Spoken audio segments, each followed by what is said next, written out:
Students, आज का जो हमारा टॉपिक है एडवांस लॉन्ड्री साइंस में वो है, उसमें आती है हमारी फैब्रिक फिनिशिंग, जिसमें हमारी फिनिशिंग है आज रासायनिक परिसज्जा यानी केमिकल फिनिशिंग। तो जिन परिसज्जाओं में रसायनों का प्रयोग किया जाता है उन्हें केमिकल फिनिशिंग यानी रासायनिक परिसज्जा कहते हैं। सभी आदर्श परिसज्जाएँ जिनमें केमिकल प्रयुक्त होता है यानी वे सभी परिसज्जाएँ यानी वो सभी फिनिशिंग जिनमें केमिकल यूज़ किया जाता है वे इसी वर्ग यानी इसी कैटेगरी में आती हैं, जिसमें विभिन्न केमिकल ट्रीटमेंट फैब्रिक की अपीयरेंस या बेसिक प्रॉपर्टी को बदलने के लिए दिए जाते हैं। ये परिसज्जाएँ टिकाऊ और स्थायी होती है क्योंकि जो ये केमिकल परिसज्जा होती हैं ये काफ़ी टाइम तक फैब्रिक पर अच्छे से बनी रहती है, क्योंकि इनमें रसायनों का यूज़ किया जाता है तो जो काफ़ी लंबे समय तक एक स्थान पर बनी रहती हैं। तो इसमें भी हमारी दो परिसज्जाएँ होती हैं, जिसमें है ब्लीचिंग और मर्सराइजिंग। तो जिसमें अब है हमारी पहली ब्लीचिंग यानी जिसे हम कहते हैं विरंजक। वस्त्रों को उनकी प्राकृतिक अशुद्धियों या मटमैले रंग को हटाने के लिए यानी कि जो हमारा फैब्रिक होता है उसकी जो प्राकृतिक अशुद्धियाँ होती हैं, या कई बार ऐसा होता है कि अलग अलग प्रकार की मशीनों यानी कि बुनाई के समय के विभिन्न प्रकार के दाग धब्बे और अशुद्धियों को हटाने के लिए प्रयोग किया जाता है, यानी कि उसकी जो प्राकृतिक अशुद्धियाँ होती हैं या उसका जो मटमैला रंग यानी कि उसे बुनते बुनते, चाहे हम किसी भी मेथड से उसको बुन रहे हैं तो उसे बुनते बुनते उसमें कई बार उसका कलर गंदा हो जाता है, या फिर उसकी जिसमें अशुद्धियाँ आ जाती हैं, या जब फैब्रिक अलग अलग मशीनों से होकर के गुजरता है तो उसमें विभिन्न प्रकार के दाग लग जाते हैं। तो इन सब को या इन इम्प्योरिटीज़ को या इन अशुद्धियों को निकालने के लिए या हटाने के लिए इन पर सफ़ेदी लाई जाती है, यानी कि एक तरीके से वस्त्र के पीलेपन को हटाना और उसमें एक चमक ताजगी लाना, और उसमें जितने भी विभिन्न प्रकार के दाग धब्बे लगे होते हैं उनको हटाने के लिए वस्त्र में सफ़ेदी लाई जाती है, तो जिसे हम ब्लीचिंग कहते हैं। जिससे बाद में क्या होता है कि इन पर कोई भी रंग या छपाई की जा सकती है। मान लीजिए आपका कोई ऐसा फैब्रिक है कि जो उसका कलर है वो बहुत येलोनेस वाला है, या कलर इतना अच्छा नहीं है, आपको प्रिंटिंग करनी है या डाई करनी है तो आपको वाइट फैब्रिक चाहिए, लेकिन वो फैब्रिक इतना क्लियर या साफ नहीं है, तो पहले आप उस पर ब्लीचिंग की प्रोसेस यूज़ करेंगे यानी ब्लीच परिचर्या करेंगे उसके ऊपर, और उसके बाद आप उस पर किसी भी रंग की प्रिंटिंग या डाई आसानी से कर सकते हैं। तो ब्लीचिंग का प्रयोग जो यूज़ होता है ब्लीचिंग का, उसका प्रयोग ज़रूरी नहीं कि हम फैब्रिक पर ही यूज़ करते हैं। ब्लीचिंग का प्रयोग हम धागों पर या फिर जो हमारा तैयार वस्त्र होता है यानी कि एक तरीके से बना हुआ वस्त्र होता है, इस पर भी हम आसानी से ब्लीचिंग का यूज़ कर सकते हैं।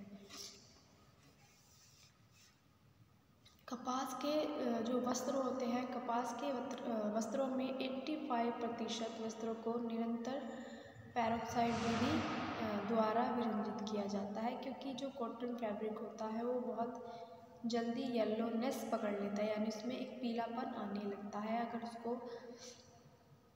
मान लीजिए अगर आप कोई वाइट फैब्रिक है तो अगर आप उसको ज़्यादा समय तक धूप में डालते हैं या धूप में सुखाते हैं तो एक प्रकार की वो येलोनेस लेकर आता है, यानी वो पीलापन लेयर होता है। तो अधिकांश विरंजक ऑक्सीकारक एजेंट होते हैं। वास्तविक विरंजक की जो क्रिया होती है वो क्रियाशील ऑक्सीजन द्वारा होती है। विरंजक प्रकृति में क्षारीय या अम्लीय हो सकते हैं, यानी विरंजक हमारी जो प्रकृति है उनकी क्षारीय और अम्लीय दोनों हो सकती है। यह सामान्यतः अस्थायी होते हैं।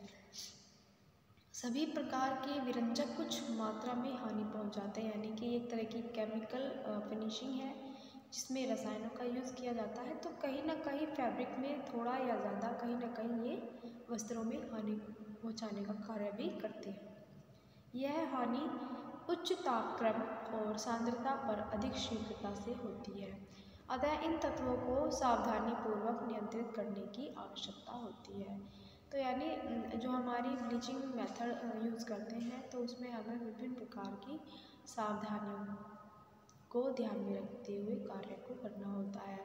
सभी विरंजक प्रक्रिया तंतु की मजबूती में कमी करता है, यानी कि जो एक तरह की स्ट्रेंथ है या जो उसकी मजबूती है उसमें, क्योंकि केमिकल है ब्लीचिंग में तो कहीं ना कहीं उसकी मजबूती को थोड़ा कम कर देता है ब्लीचिंग। जो हमारा ब्लीच होता है, ब्लीच भी हमारे कई प्रकार के होते हैं। तो इसमें जैसे हमारा सूर्य का प्रकाश महीन लीलिन हेतु विरंजक की क्रिया होती है, यानी एक तरह का जो हमारा सूर्य का प्रकाश होता है वो एक नेचुरल ब्लीच का कार्य करता है। जैसे कि आपने देखा होगा कि अगर किसी भी मान लीजिए किसी फैब्रिक पर कोई ऑयल स्टेन लगा है, हल्का सा आपने साबुन से भी वॉश कर दिया उसको, लेकिन वो नहीं हट पा रहा है, तो आप उसको थोड़े टाइम के लिए या 1-2 घंटे के लिए उसको अगर आप उसको धूप में रखते हो या और थोड़ा ज़्यादा टाइम के लिए धूप में रखते हो तो जो उसका ऑयल है वो रिमूव होने लगता है, यानी कि धूप के संपर्क में आने से वो हल्का पड़ जाता है। तो जो सूर्य का प्रकाश है वो हमारा एक नेचुरल ब्लीच का कार्य करता है। यद्यपि लिनन को जितना सूर्य प्रकाश में रखा जाता है वह उतना ही सफ़ेद होता जाता है, यानी कि जो लिनन फैब्रिक होता है उसको आप जितना धूप में रखेंगे वो उतना ही ज़्यादा वाइट हो जाएगा, किंतु साथ ही कमज़ोर भी होता जाएगा। क्योंकि देखिए जो हमारी फैब्रिक है, फैब्रिक को अगर आप किसी भी चीज़ का अगर आप यूज़ करते हो ज़्यादा तो कहीं ना कहीं इसकी प्रॉपर्टी पर उसका इफ़ेक्ट ज़रूर पड़ेगा। सूर्य की किरणें प्राकृतिक विरंजक होती है। वनस्पति रेशे जैसे आदि के लिए ऑक्सीकारक प्रतिकर्मक जैसे क्लोरीनेटेड चूना और एसिड का प्रयोग विरंजक क्रिया के लिए किया जाता है, जबकि ऊन व सिल्क के लिए डीऑक्सीकारक अथवा अपचयन क्रमक की आवश्यकता होती है। सबसे अधिक सुरक्षित विरंजक है हाइड्रोजन पर ऑक्साइड।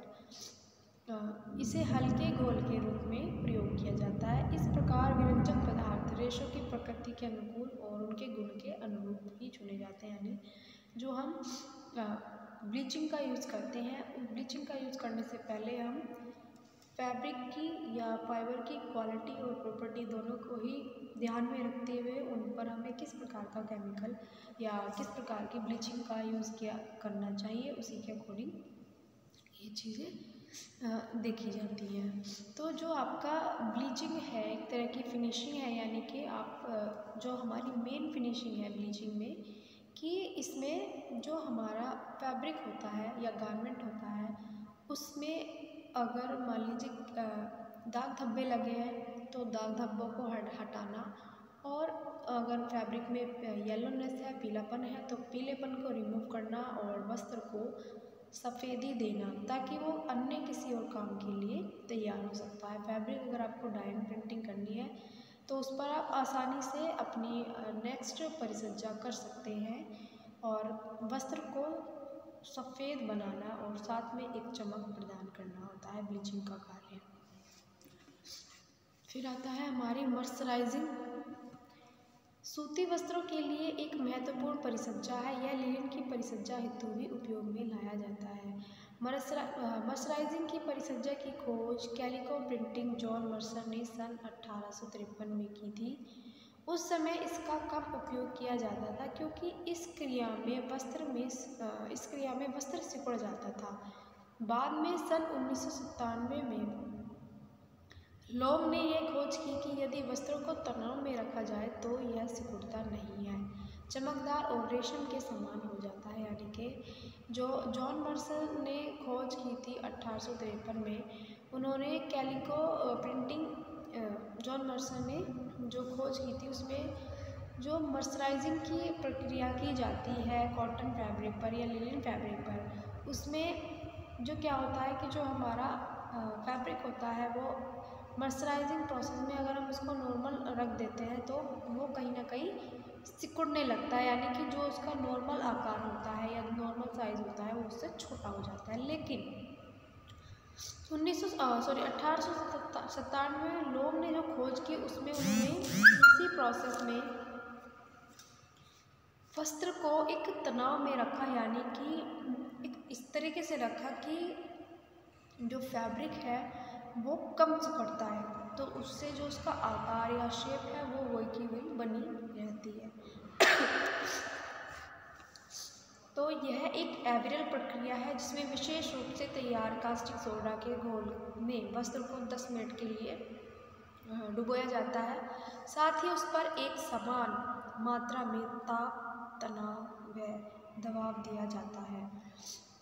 बाद में कास्टिक सोडा को घोलकर निकाल दिया जाता है। तो इस मेथड में क्या होता है कि जो हमारा कास्टिक सोडा का घोल होता है उसे बड़े पात्र में रख दिया जाता है। तो उसमें जो हमारा फैब्रिक है जिस पर हमें मर्सराइजिंग प्रोसेस का यूज़ करना है, इसमें हम फैब्रिक को 10 मिनट के लिए डिप करते हैं कास्टिक सोडा के घोल में। उसके बाद उस पर एक समान मात्रा में ताप, यानी कि जो एक टाइम होता है उस टाइम के लिए उस पर ताप, तनाव और दबाव दिया जाता है और बाद में उसे कास्टिक सोडा के घोल को यानी उस घोल में से निकाल दिया जाता है। और सामान्यतः स्थिति के लिए वस्त्र को अम्ल के तनु घोल में डाल दिया जाता है, यानी कि फिर उसको नॉर्मल स्थिति में लाने के लिए वस्त्र को अम्ल के तनु घोल में डाल दिया जाता है और इसके बाद साफ पानी में धो लिया जाता है। क्योंकि साफ पानी में इसलिए धोते हैं क्योंकि ये एक प्रकार के केमिकल में डिप हुआ है, यानी केमिकल की प्रक्रिया का यूज़ किया गया है। तो कहीं ना कहीं केमिकल का किसी भी फैब्रिक पर ज़्यादा देर तक अगर यूज़ करते हैं तो कहीं ना कहीं उसके फाइबर या उसकी क्वालिटी प्रॉपर्टी पर इफ़ेक्ट पड़ता है। तो उसको बाद में इस कास्टिक सोडा से मुक्त करने के लिए उसे साफ पानी से धो लिया जाता है। तो ये है हमारी मर्सराइजिंग प्रोसेस। तो इसमें अभी हमारी 2 तरह की मर्सराइजिंग प्रोसेस होती है कि वो किस किस तरीके से यूज़ की जाती है। तो एक तो होता है हमारा मर्सराइजिंग ऑफ यार्न, एक होता है हमारा मर्सराइजिंग ऑफ फैब्रिक। तो वो मैं आपको बताऊंगी नेक्स्ट वीडियो में। तो मर्सराइजिंग यानी कि वस्त्र पर एक कास्टिक सोडा के घोल के द्वारा वस्त्र में एक नई ताजगी और चमक लाने के लिए चमक लाने के लिए मर्सराइजिंग प्रोसेस का यूज़ किया जाता है। तो आगे का जो टॉपिक है वो मैं आपको नेक्स्ट वीडियो में बताऊंगी।